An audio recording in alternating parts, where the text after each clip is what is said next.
এ ভাই ভিডিও না করবো, আপনি দেখি অন্য কাজে ব্যস্ত।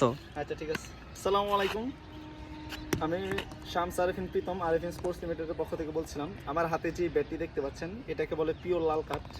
ঠিক আছে, এই কাঠগুলো সচরাচর খুব কম পাওয়া যায়। এটা হলো প্র্যাকটিস ব্যাট থেকে বানানো।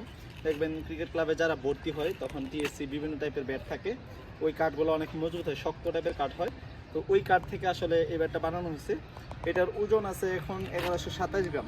ঠিক আছে, তো 1127 গ্রাম কেন বানানো হয়েছে, কারণ যিনি নেবেন ব্যাটটা উনি বইটা দিচ্ছে অবশ্যই 1120 গ্রাম থেকে 1150 গ্রামের মধ্যে হইতে হবে।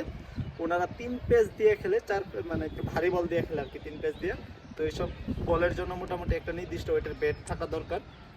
তো উনি ওইভাবেই ব্যাটটা করছে। আমার কাছে বইটা দিছে যে ভাই আমার 1120 থেকে 1150-এর মধ্যে দিবেন। হ্যান্ডেলটা রেগুলার যেই চিকনটা থেকে ওই চিকন থেকে একটু মোটা দিবেন, মোটা হ্যান্ডেল, কারণ উনি হাইটে প্রায় মনে হয় 6 ফিট।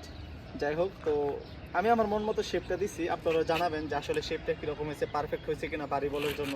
বাড়ি বলের জন্য যদি শেপটা আমি আপনাদেরকে দেখাই, আর এই যে দেখেন কাঠের কোয়ালিটিটা, কাঠের কোয়ালিটি সামনে একদম গ্রেন্স, একদম স্ট্রেট গ্রেন্স, প্রোটেক্টর লাগানো আছে, শীতের সময় যেন কোনো অসুবিধা না হয়।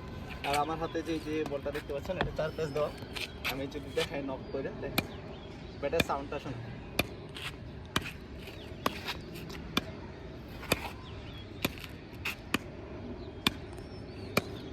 তো আশা করি যে যিনি ব্যাটটা নিতেছেন ওনার নাম মনোয়ারুল ভাই। তো উনি একজন পেশা ইঞ্জিনিয়ার, তিনি বর্তমানে রামু ক্যান্টনমেন্ট আছে চট্টগ্রাম। তো ওইখান থেকে ভাইয়া অর্ডার করছে। তো আশা করি যে ভাই আপনার ব্যাটটা মনের মতো হবে। খেলার পর অবশ্যই জানাবেন যে ব্যাটটা আসলে কীরকম হয়েছে। আসসালামু আলাইকুম।